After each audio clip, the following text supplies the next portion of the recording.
আচ্ছা, এই যে মশারি টানানো, চারিদিকে শুনতে পাই, ফেসবুক খুলে দেখতে পাই, বিভিন্ন রকমের পোস্ট আসে যে হচ্ছে মশারি টানানোটা সবচাইতে কঠিন কাজ এবং এরকম পোস্টও মাঝে, মাঝে দেখেছি বিয়ের পরে কে মশারি টানাবে এটা আগের থেকেই ঠিক করে রাখা দরকার। হ্যাঁ? মশারি টানানোতে সবচাইতে বেশি আলসেমি। আমার নিজস্ব যে মতামত সেটা হচ্ছে যে হ্যাঁ, আমার যদি আ শারীরিক আ ব্যায়ামের দরকার হয়, মানে শারীরিক ব্যায়াম বলতে মানে হচ্ছে যে আমরা তো সাধারণত ওই আ সাঁতার কাটা বুঝি, হাঁটা বুঝি, দৌড়ানো বুঝি, তারপরে বিভিন্ন রকমের আম যোগাসন বুঝি, তারপরে যোগব্যায়াম বুঝি। কিন্তু মশারি টানানোটাও আবার আ আ সবচাইতে গুরুত্বপূর্ণ যে বিষয় সেটা বাদ দিলাম। সেটা হচ্ছে যে প্রার্থনা করা। অর্থাৎ আমরা যারা মুসলমান তারা নামাজ পড়ি, যারা অন্য ধর্মের আছি তারা সেভাবে তারা তাদের প্রার্থনা করে। তো আ সবগুলো কিন্তু হচ্ছে মানে ইয়ের মধ্যে পড়ে।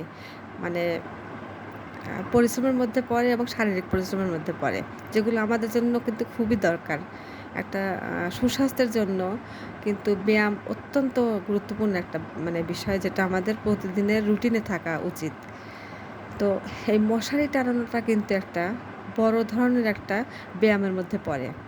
কারণ একটু খেয়াল করে দেখবেন যে মশারি টানাতে অন্তত ভালো করে টানাতে গেলে তাও অন্তত ৫ থেকে ৬ মিনিট সময় লাগে। হ্যাঁ? কিংবা এর বেশিও লাগতে পারে। দেখবেন যে বিভিন্নভাবে মশারি বিভিন্ন জায়গায় সেট করতে হয়।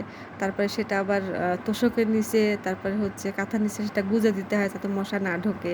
হ্যাঁ? তো এটা করতে গেলেও কিন্তু একটা শারীরিক পরিশ্রম হয়। একটা ব্যায়াম হয় যেটা কিন্তু আ যে করে না সে কিন্তু এই ব্যায়ামটা থেকে বঞ্চিত হয়। হ্যাঁ? আমি কিন্তু এই কাজটা প্রতিদিন করি। প্রতিদিন করি এই কারণে যে আমার কিন্তু শরীর নাড়াচাড়া হয়, একটা ব্যায়াম হয়, বিভিন্ন রকমের মানে শরীরের অঙ্গ-প্রত্যঙ্গ বিভিন্নভাবে নড়াচড়া করে। এটা কিন্তু দরকার। হ্যাঁ? তো এটা আসলে আমার কাছে এটা হচ্ছে একটা আ আ শারীরিক পরিশ্রম এবং ব্যায়ামের মধ্যে পড়ে। হ্যাঁ? আমার কথাটা অনেকেই হয়তো সমর্থন করবেন না জানি। আবার অনেকে করবেন। হ্যাঁ, যারা করবেন না তাদের কাছে আমি ক্ষমা প্রার্থী।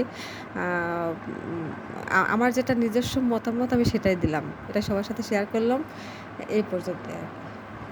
তো ঠিক আছে সবাই ভালো থাকবেন। আল্লাহ হাফেজ।